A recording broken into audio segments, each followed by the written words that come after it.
Howdy folks, and welcome to the Hillbilly Kitchen. Today we're making creamy tater soup with dumplings. Now this recipe might not be quite as old as dirt, but it is really close. And it's one of those comfort foods that is straight out of your grandma's kitchen, and it literally has been around for forever. And we're going to do the very basic recipe, and I'm going to tell you all the stuff that you can add to it, because you can add a lot of stuff to this. But this is one of those, it's just a bowl of pure comfort food goodness. And you don't have to add anything to it other than the very basic stuff.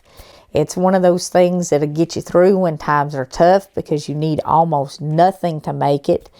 And it's one of those things that if you're kind of feeling under the weather this winter when it's cool, and I've had a thing going on here all fall, so I wanted some of Granny's tater soup with dumplings. So that's why we're making this, and somebody else actually reminded me of these. I have not made them in years, so thank you, Greg, for reminding me about tater soup and dumplings, because it was one of my favorite things when I was a kid, and just something that, because it's so basic, I have gotten away from it.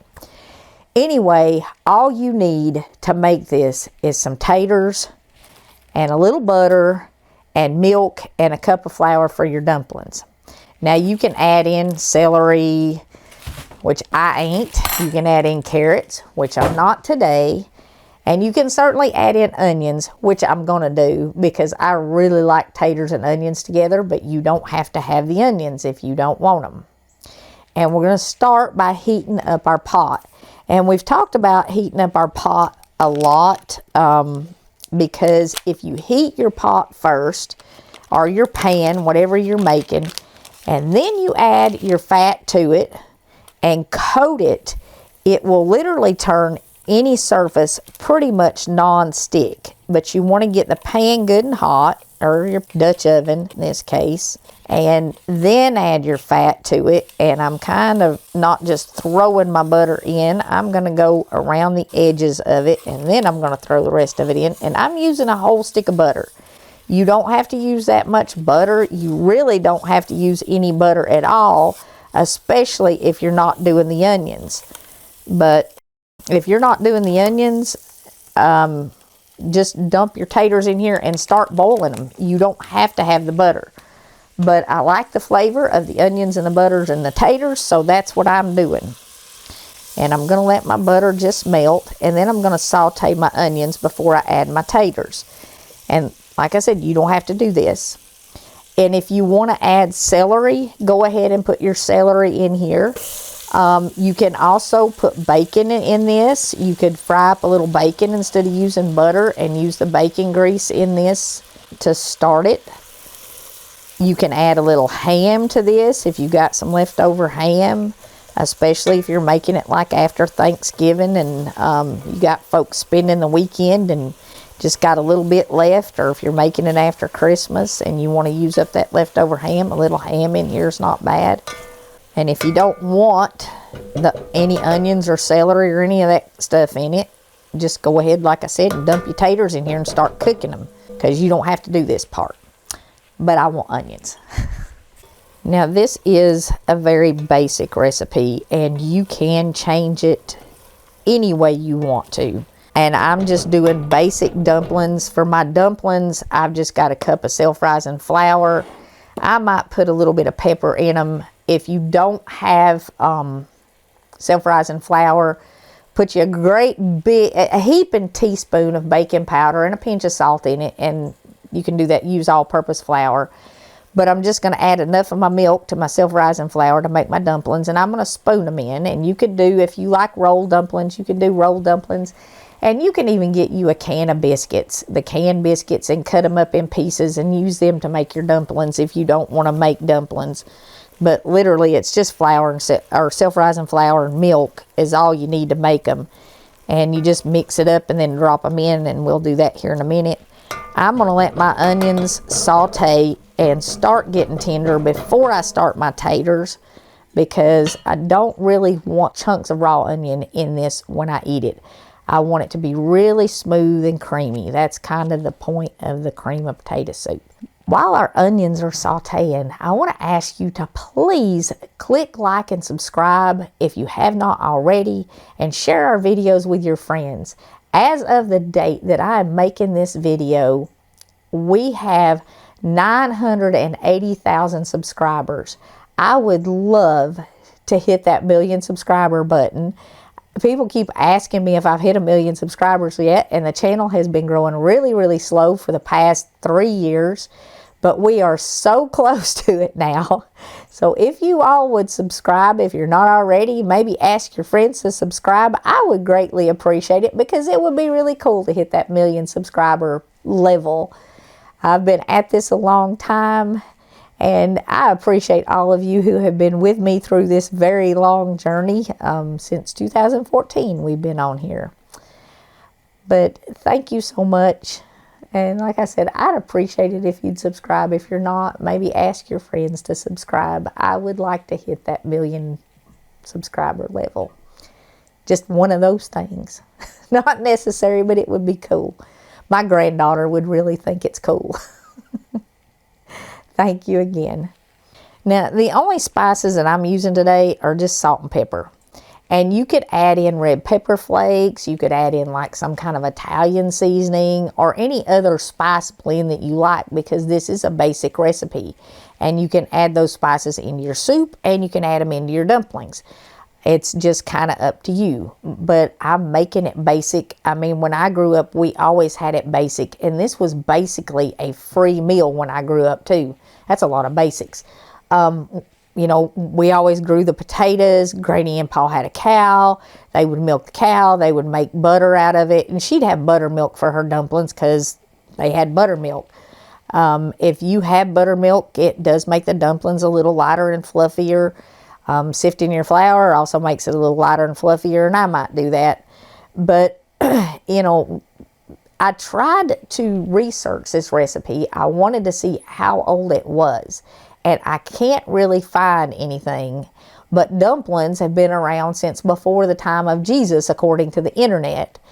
And I also tried to find the origins of this particular recipe, and I don't know if it was directly from Ireland or if it was a blend of the German-Irish ancestry around this area. And a lot of people, they point out the Scotch-Irish that settled in the Appalachian Mountains, but we also had quite a few German immigrants that settled here. You know, we have towns like Helen in Georgia, near where I grew up. And there are Oktoberfests everywhere. There are almost as many as Oktoberfests around here as there are the Highland Games. And we have Highland Games in almost every town around here. So I think it could have actually been a blend of the German and Irish immigrants who settled in the Appalachian Mountains. Or it could have even come from somewhere else. Being that this has a potato base, I think it kind of tends to lean toward the Irish ancestry of the area. Okay, I'm going to add a little bit of salt and pepper into my onions. And I'm going to let them continue to cook for just a minute before I add my potatoes, my taters. I'm just using regular russet potatoes, by the way, and you can use any potato in this. But the regular russets, Granny used to call them arse taters. And I did not know what that meant until I was very, very old. I finally figured out, because she had that long, everything she said it with that long R, like folks used to do around here. You know, a window was a winder. And I finally figured out that her arse taters were Irish potatoes, which is what we now call a russet potato. It's the same basic variety. So I grew up having it with russet potatoes, so I make it with russet potatoes. But you can use any variety. I do think in soups like this, the russet potatoes give it more of a creamy texture, and they thicken the soup broth more than like a Yukon Gold or something like that. But Yukon Gold, they do have a good flavor, and even the Redskins, I like the flavor of them. They have a I don't know. I don't know how to describe it. You'll just have to try them and see. But it's maybe a cleaner flavor, for lack of a better word, and it doesn't seem to have as much starch in it. The russet potatoes have more starch, and so I like them in soups better, most soups. Alrighty, I think them onions are probably about tender. I mean, just look at that, the color of those onions in that butter. And they're starting to brown a little bit. That's good. You can cook these longer and brown the butter more and brown the onions more, and that will change the flavor. It'll also change the color of your soup. If you get it real brown, your soup will have a browner color. Now, to boil our potatoes, I'm just going to add them in here, and I've rinsed these pretty good. And I'm going to put just enough of the water that's in with them to cover them. And then we're going to put the lid on and cook them until they're tender.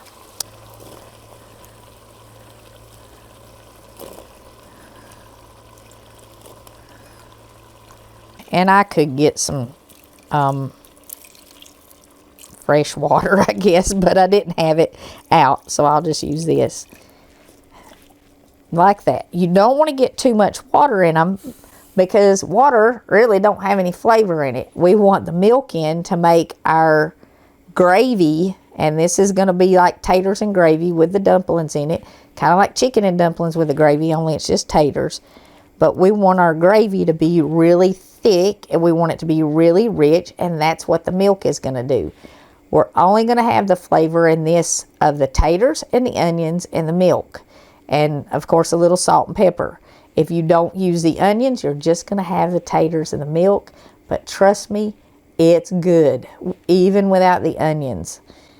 So just barely get enough, and I really don't even have them covered. I just got them close to covered with water. And I did have the butter in there, and I had the juice from the onions and stuff like that. So that's good.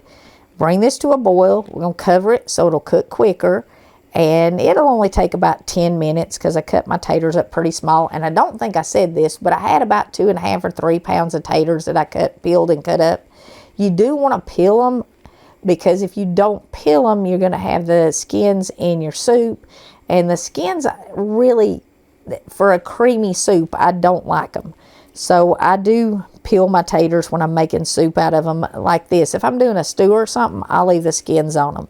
But this is going to be a cream soup, and it won't take but about 10 minutes for these to boil and get tender, especially if you're using russet taters. If you're using a Yukon Gold or red skin, they're a little firmer, and it takes a little bit longer for them to cook. If you have them in great big chunks, it's going to take a little bit longer for them to cook. But we're going to bust these up a little bit too when we add the milk, so they're not in such big chunks. We want to leave some chunks in them, but we don't want them this big. So anyway, a little salt and pepper, and we're going to cover them and let them cook about 10 minutes. Now, our taters are almost done, so we're going to kind of get on with making this soup. And this is a really quick dinner. I mean, you can have it completely made, even chopping up the taters and stuff, in 30 minutes. You just have to boil them until they're tender, and then the dumplings will take another maybe 10-15 minutes to cook, depending on how big you make them. But we're not going to make them real big because we're not making a ton of them. I said I just got about a cup of flour here, and I saw this cute little trick here for sifting it the other day, and I thought we'd try it. Well, that does work pretty good if you don't have a sifter. Now, this cup don't fit down in this little strainer real well, and the girl that I saw doing it, she had a little bitty cup, but that does work. How about that? And if you don't have a sifter, they sell these little strainers everywhere, and they are very cheap. And that works really well. Sifted flour, how about that? And it makes less of a mess than tapping on it. Normally, if I use that, I just tap on it. So, sift your flour if you want to. If you don't worry about it. It does make your dumplings lighter. You can even put an egg in your dumplings if you want to. I'm just using milk. You can use buttermilk in them if you want to. But dumplings are pretty easy. If you don't have self-rising flour, again, like a really heaping teaspoon of baking powder and a pinch of salt, and that's all you need. If you want to, you can add spices to them. You can add more salt to them. I usually don't. I don't even put any pepper in them. I'll add a little more pepper and salt to my tater dumplings when I serve it on the table. Let's see how we're doing here.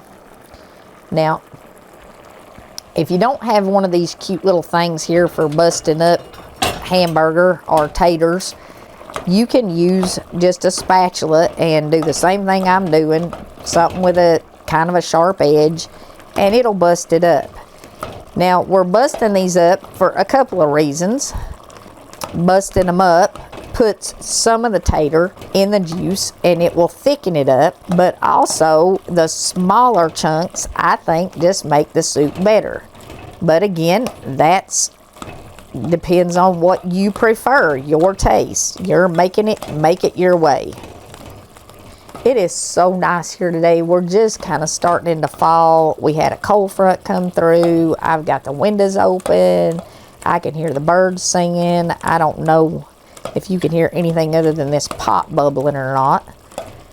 But that literally just took like 10 minutes to get the taters where they were soft, and you can see how quick this is getting thick. And in fact, I'm going to have to start adding my milk to it here pretty quick or it's going to start to burn because it's thickening up so much. You can add cheese to this, sour cream. I mean, the possibilities are just endless for things to add to it. All right, I am going to go ahead and add some of my milk to it. I'm not going to add all of it because we got to have some for our dumplings. And we'll just dump the rest of what we don't need in our dumplings in there when we get done with our dumplings. And let that start heating because we have to bring this to a boil before we put our dumplings in it. Now, if you don't have your soup boiling before you put your dumplings in it, your dumplings are going to get mushy and they're going to stick together and they're just not going to be good. And this is hearty enough that it's dinner all by itself. It's a really good lunch.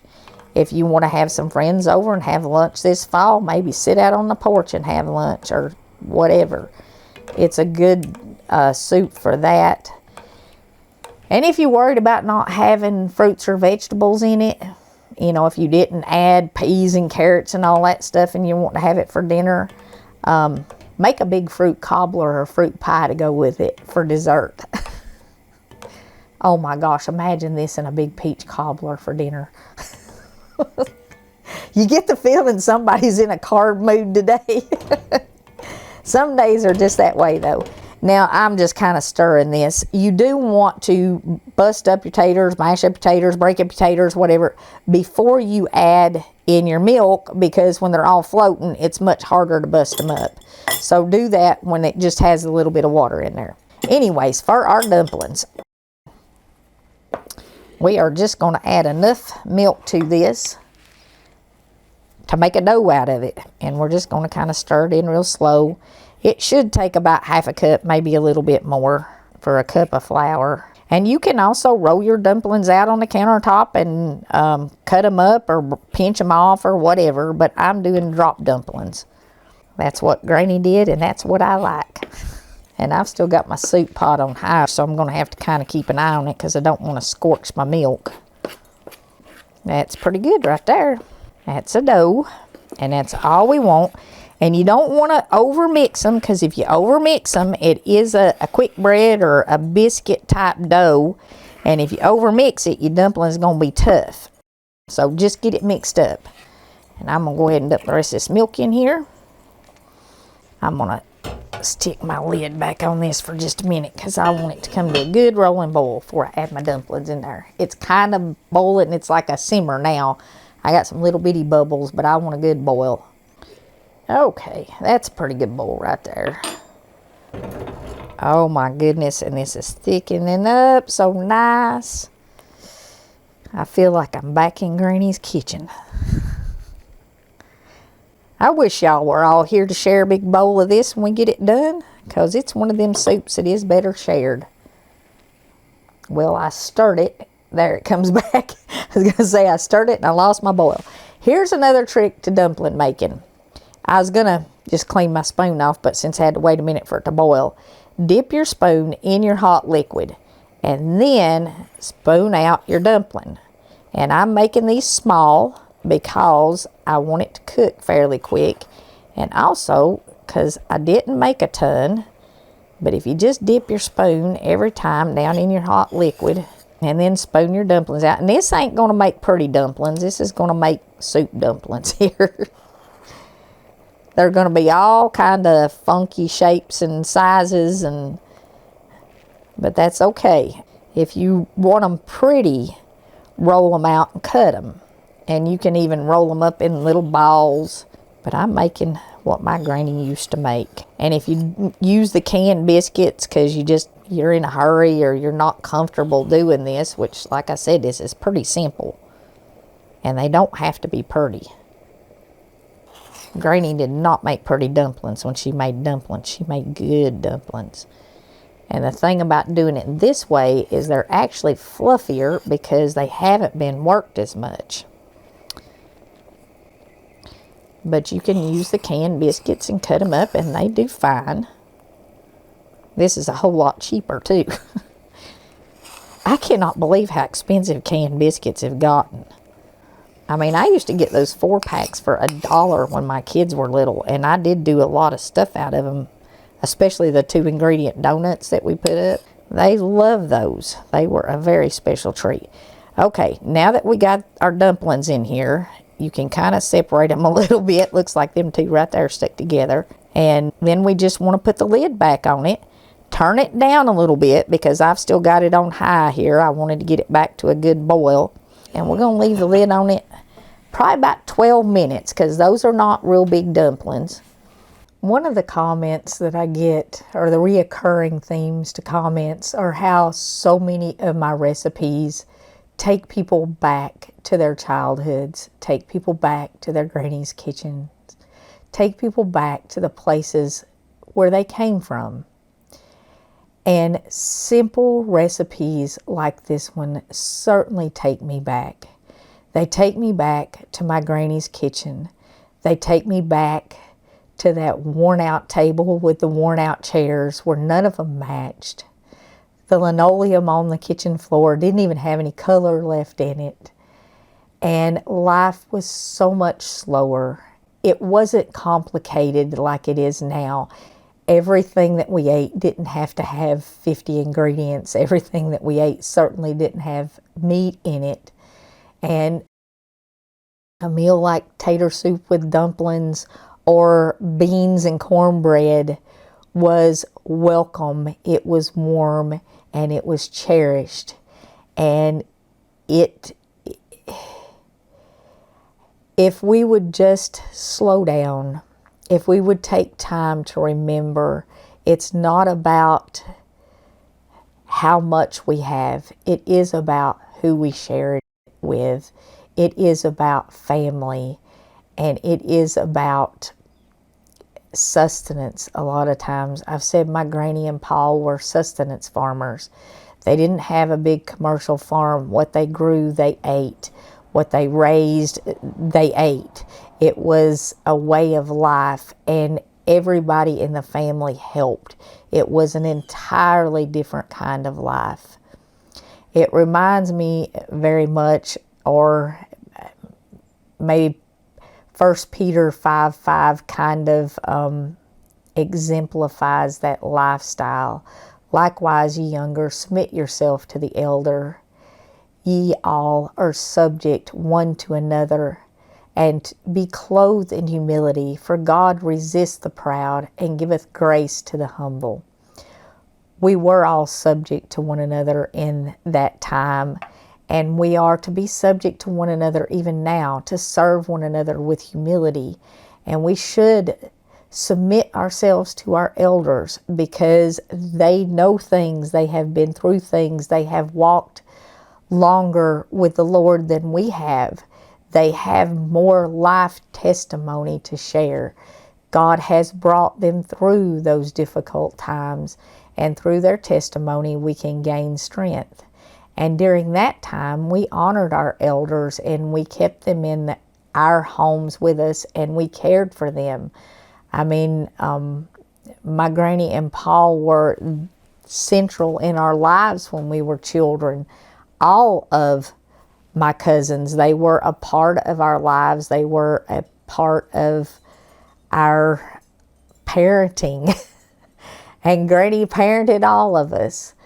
But she was wise, and she was to be honored, and we were to be submissive to her, and we were taught that. And I really wish we could all go back to a simpler time. I mean, there are worse things in life than not having anything for dinner except taters.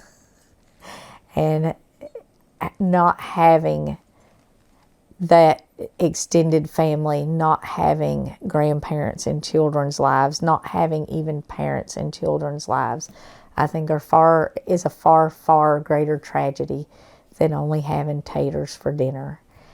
And I hope that you will take this recipe and maybe share it with your family.